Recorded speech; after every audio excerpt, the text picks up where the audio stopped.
자, 지난 영상에서는 이제 열강이 아프리카를 어떻게 분할을 했는가라는 것을 살펴봤다면, 이제는 아시아, 태평양 지역에 대한 분할을 살펴보도록 하겠습니다. 자, 열강의 아시아 태평양 분할 내용 간단하니까 빠르게 보죠. 배경 보시면 우리 보통 15세기, 16세기경에 신항로 개척 이후에 아시아 지역에 대한 진출이 지속적으로 확대되어 왔습니다. 그러면 아시아 지역 혹은 인도, 동남아 지역으로 왜 진출을 했느냐? 주 대상은 바로 향신료 무역이 되겠죠.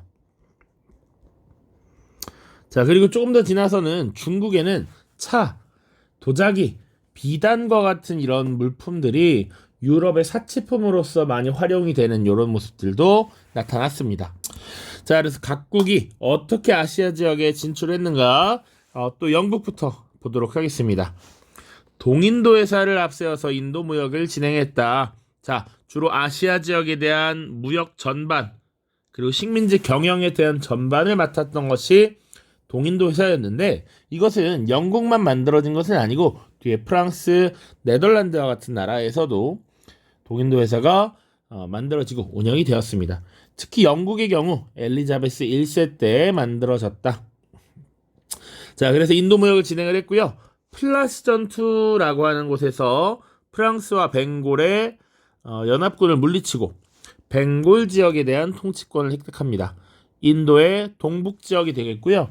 이 지역에 대한 통치권을 획득한 영국 동인도 회사는 점차 당시 인도 전역을 이제 잠식해 나가기 시작합니다. 자, 그래서 19세기 중엽 약 100여 년의 시간 동안 인도 지역에 대한 지배력을 점점 확대해 나갔고, 결국 대부분을 장악하는 데 성공을 했습니다. 자, 그리고 식민지였던 인도에서 주로 목화의 재배를 강요했습니다. 그래서 원지로인 목화를 인도에서 재배하게 한 후에 본국이었던 영국으로 가지고 갔고, 영국에서는 이제 면직물을 생산해서 다시 인도에 되파는 이런 형태가 나타났죠.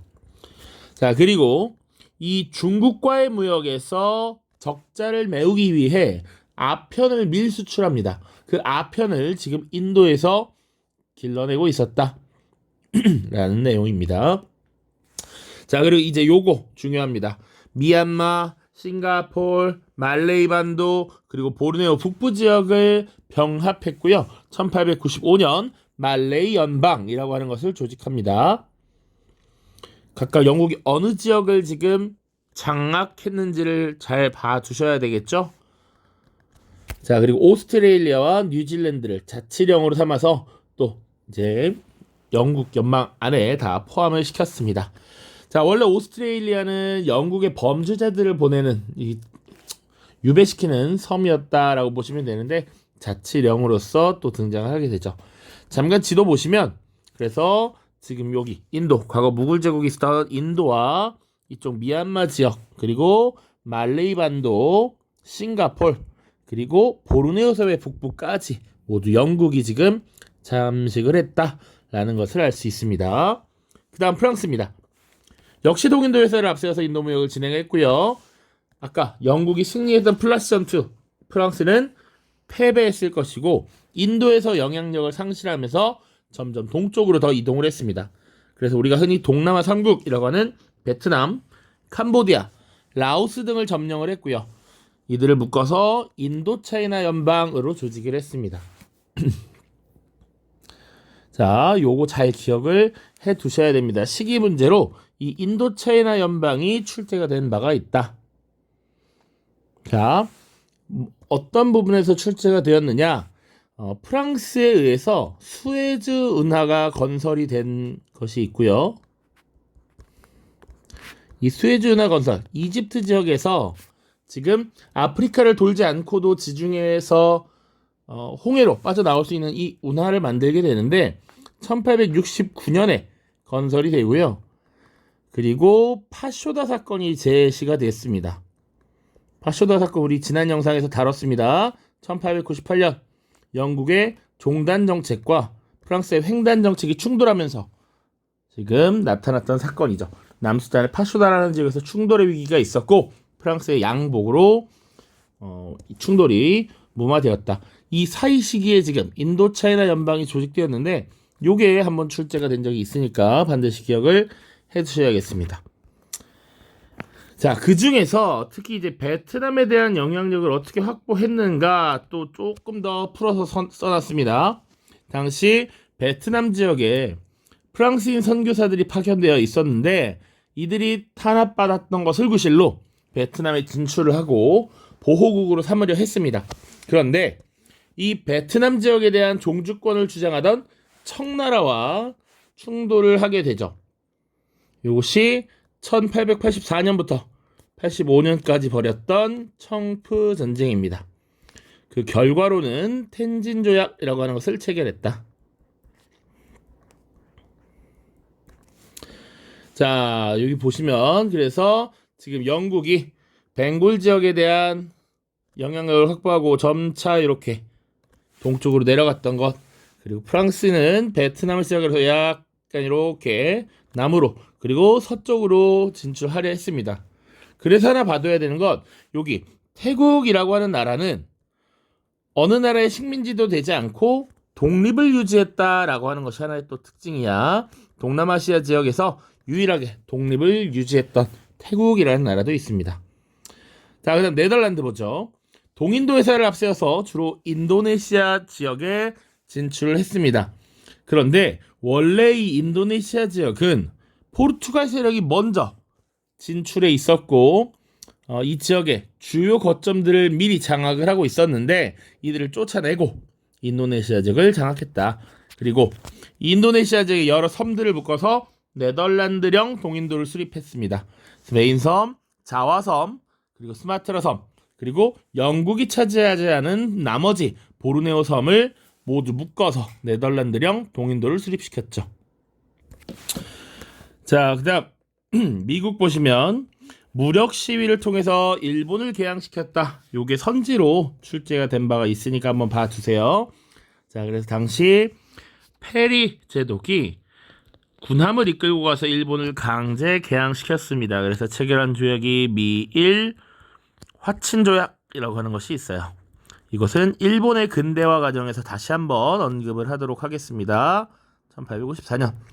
그리고 하와이 제도 병합을 했고요. 에스파냐와의 전쟁을 통해서 여기서 승리를 거두게 되고 바로 서인도 지도에 있던 쿠바를 보호국으로 삼았고요. 필리핀을 빼앗아서 식민지화했습니다.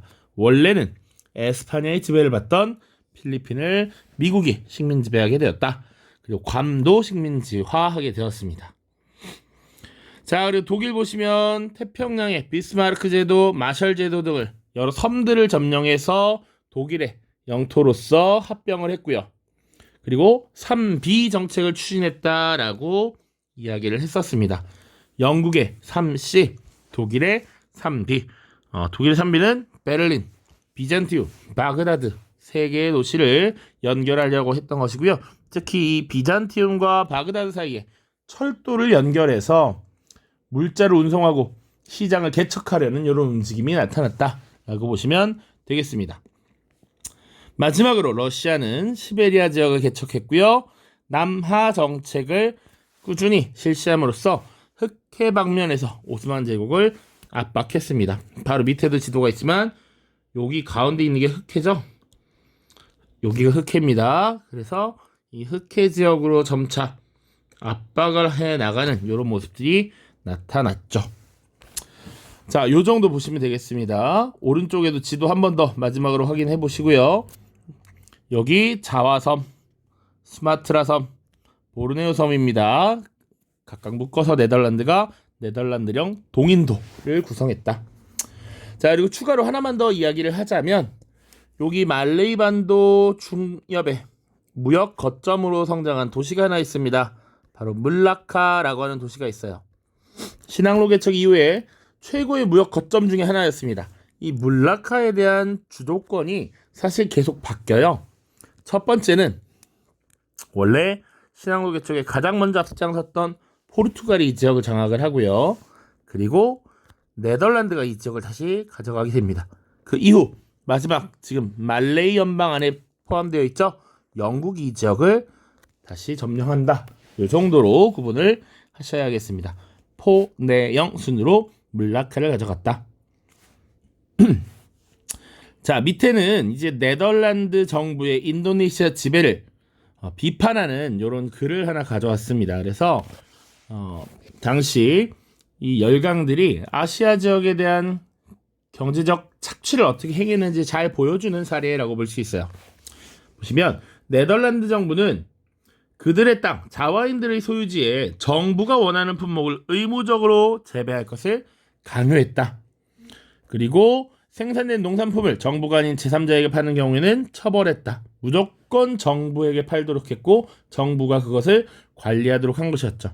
그리고 가격마저 자기 마음대로 정해서 구입을 했습니다. 그러다 보니 다양한 상품 작물을 재배하지 않고 그러다 보니 생계에 필요로 하는 작물들이 부족해졌고 기아로 인해서 죽게 되는 경우가 있었다라는 것이죠. 그래서 당시에 주로 서구의 열강들이 아시아 지역에 행했던 이런 농업 경영 형태를 플랜테이션 농업이라고 하고요. 주로 강요했던 작물이 상품 작물이라고 할 수 있는 차, 커피, 사탕수수들을 재배하도록 했습니다. 그리고 주로 한 가지 작물만을 재배하게는 단작형 농업을 강요하게 됩니다. 자, 그러다 보니 사실은 이 사람들의 생존을 위한 작물들의 재배는 등한시되었고 열강들의 경제적 이익을 위한 경제적 이익에 최적화된 이런 농업 분야가 지속이 되었던 것이죠. 이런 것들을 고발하는 막스 하벨라르라고 하는 소설을 지금 담아왔습니다. 한번 읽어보시면 될 것 같고요. 나머지 문제 풀도록 하겠습니다.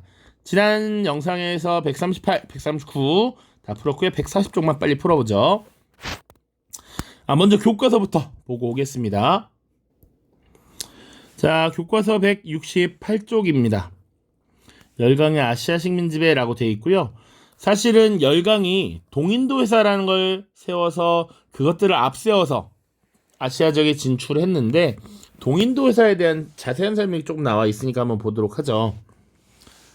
자, 영국의 동인도 회사의 경우에는 플라시 전투 이후에 무굴 황제로부터 벵골 지방의 통치권, 조세 징수권을 인정받고 인도 전역을 장악하기 위한 발판을 마련했습니다.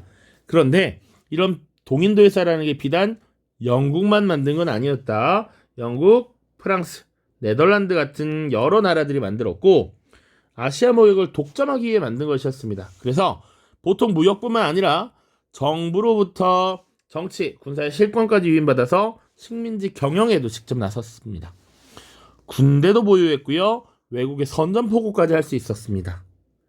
그 이후 영국의 동인도 회사는 세포이의 항쟁이라고 하는 인도 민중 저항에 의해서 그것이 계기가 돼서 해산이 되었고 나중에는 영국 정부가 직접 인도를 지배하는 모습이 나타납니다. 19세기 중후반에 되면 이런 모습이 나타납니다. 자, 쭉 본문 내용은 읽어보시면 될 것 같고요. 왼쪽 인도와 영국의 면공업 보시면 인도가 유럽 지역에 수출한 면직물은 영국의 진출이 확대되면서 사실상 추락했고요. 영국이 아시아 지역에 수출한 면직물이 크게 늘어나는 모습을 보이고 있죠. 자, 그래서 영국의 영향력이 강해지면서 인도에서는 원재료라고 할 수 있는 면화를 재배해서 이 면화를 영국이 죄다 사가고요. 영국은 면직물을 제작해서 인도에 판매를 하는 이런 모습들이 나타났습니다. 자, 이 정도 보시면 되겠습니다. 뒤에 동남아시아 지역의 독립운동과 관련해서는 우리 인도의 민족운동을 다룰 때 한 번에 묶어서 살펴보도록 하겠습니다. 교과서 다 봤고요. 문제 풀도록 하겠습니다. 자, 140페이지입니다. 2022년 9월 모의평가 15번 문항 보도록 하죠. 가국가에 대한 설명으로 옳은 것은 이라고 되어 있습니다. 여기 색칠되어 있는 부분은 영국의 식민지이고 오른쪽에 빗금으로 되어 있는 부분이 가의 식민지인데 이것만 보도 다 프랑스인 걸 알 수 있어야 합니다. 설명 보시면 플라시 전투에서 패배한 이후 벵골 지역에서 물러나 이 지역으로 진출했다. 플라시 전투에서의 패배. 당연히 프랑스고요. 플라시 전투 1757년 벵골 지역에 대한 주도권을 두고 싸웠습니다. 프랑스가 패배한 뒤에 시선을 더 동쪽으로 돌려서 동남아 지역으로 진출했고요. 여기 속해 있던 국가 베트남, 캄보디아, 라오스가 있죠.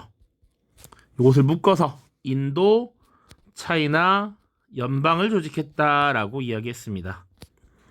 1887년입니다. 자, 그러면 프랑스에 대한 설명 한번 골라보죠. 필리핀을 식민지로 삼았다라고 하면 어느 나라가 되겠습니까? 원래 에스파냐의 식민지였다가 미국의 식민지로 전락하게 되죠. 제2차 아편전쟁에 가담하였다. 우리 아직 다루지 않았지만 영국과 프랑스의 연합군이 중국을 공격하게 됩니다. 2번이 정답이 돼요. 포토시 은광을 주도하였다. 은광 개발을 주도하였다. 포토시 은광이 지금의 페루 지역, 중남미에 있는 국가입니다. 그래서 이것을 주도했던 것은 바로 에스파냐가 되겠습니다. 이산들완화 전투에서 패배하였다. 요거 영국에 대한 설명이에요. 자, 이산들완화 전투라고 하는 것은 당시 남아프리카 지역의 줄루 왕국을 영국이 침공했었고 이때 패배했습니다. 샤카 줄루라고 하는 군주가 맞서서 승리했습니다. 자, 바스코다가마의 항해를 지원하였다. 요거 포르투갈이죠. 포바라고 외우라고 했었습니다. 바시 형제 바스코다가마, 그전에 바르톨로메오 디아즈 이 얘기를 했었습니다. 오른쪽입니다. 8번 문항. 자, 같은 시험 8번 문항입니다. 스코틀랜드에 계신 아버지께 홍콩에서 보내온 아버지의 서신을 1시간 전에 받았습니다.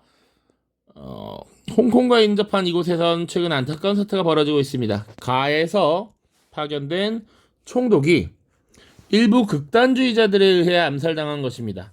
그는 가의 식민지인 앙골라의 부총독직을 거쳐 중국으로부터 확보한 이 지역의 총독으로 부임하여 우리 상인들의 참여력을 지원하였죠. 그런데 그는 저희 진심 어린 조언에도 불구하고 현지인들을 적대시하는 강압적 통치와 과도한 경제적 규제 조치를 고수하다가 결국 비극적인 최후를 맞이한 것입니다. 요게 힌트가 되게 치사하게 조금 나와 있죠. 앙골라의 부총독직, 그리고 조금 더 보면 중국으로부터 확보한 이 지역, 그리고 홍콩과 인접했다. 요거 마카오를 얘기하는 거거든요. 마카오 지역에 대한 것, 그리고 아프리카의 앙골라를 식민지배한 것, 바로 포르투갈에 대한 설명입니다. 포르투갈이 아프리카 지역에서 앙골라, 모잠비크를 식민지배했다 라고 했었습니다. 자, 그러니까 한번 정답 찾아보죠. 네덜란드의 무역 거점을 빼앗겼다. 요거 맞나요? 인도네시아 지역에 대한 거점을 빼앗겼지. 맞습니다. 1번이 되겠습니다. 2번. 아스테카 제국과 잉카 제국을 정복한 것은 에스파냐가 되겠고요. 무적 함대를 격파하고 동인도 사회를 설립한 건 영국의 엘리자베스 1세를 얘기하는 것이고, 리비아를 중심으로 북아프리카 식민지를 건설한 것은 이탈리아, 레오폴드 2세 통치하에 콩고 일대를 장악한 것은 벨기에가 되겠습니다. 자, 마지막 최근 수능이었습니다. 가나 국가 사이의 관계에 대한 설명으로 옳은 것은 북서아프리카의 탕헤르에서 충돌 위기에 직면하였던 가와 나의 갈등은 미국 시어더 루즈벨트 대통령의 중재를 일단 봉합되었다. 하지만 또 한 차례의 대치 상황이 발생하면서 양국의 대표단은 1년의 회담을 진행하여 합의안을 도출하였다. 지금 2번 충돌했대. 2번 충돌. 또 가는 토고와 카메룬의 대부분 지역에 대한 주요 권익을 확보했고, 나는 콩고 강유역의 일부 지역 이외에도 서아프리카에 있는 자국령을 통해서 사하라 사막 일대에 대한 안정적인 지배권을 행사할 수 있게 되었다. 이후 아프리카에서 양국 간의 긴장 관계는 완화될 것으로 보인다. 가는 토고와 카메룬을 식민 지배하고 있어. 가는 지금 독일을 이야기하는 것이고, 자, 이 탕헤르라고 하는 도시가 사실은 모로코라고 하는 국가의 도시입니다. 그리고 독일과 두 번 충돌했다라고 했으니까 나는 프랑스가 돼. 프랑스. 자, 그래서 보죠. 아직 보기가 안 배운 것들이 많습니다. 전략무기 제한협정 솔트를 체결하였다. 이것은 2차 대전 이후에 미국과 소련을 중심으로 한 제1세계와 2세계가 핵무기 등 무기 경쟁을 계속했기 때문에 이런 위기를, 그리고 이런 무기, 군비 경쟁을 좀 줄이자라고 해서 미국과 소련이 체결한 협정입니다. 1972년이 되겠고요. 얄타 회담에서 대일전 참전 문제를 논의하였다. 얄타 회담은 1945년 5월에 있었던 회담인데 주로 소련의 대일전 참여 문제를 논의했습니다. 그래서 미, 영, 소에 해당합니다. 팽창 정책을 추진하여 파쇼다 사건을 일으킨 것은 1898년 영국과 프랑스에 대한 설명이고요. 알자스 로렌 지방의 지배권을 둘러싸고 갈등을 빚었다. 알자스 로렌 지역. 요것이 정답이 되겠죠.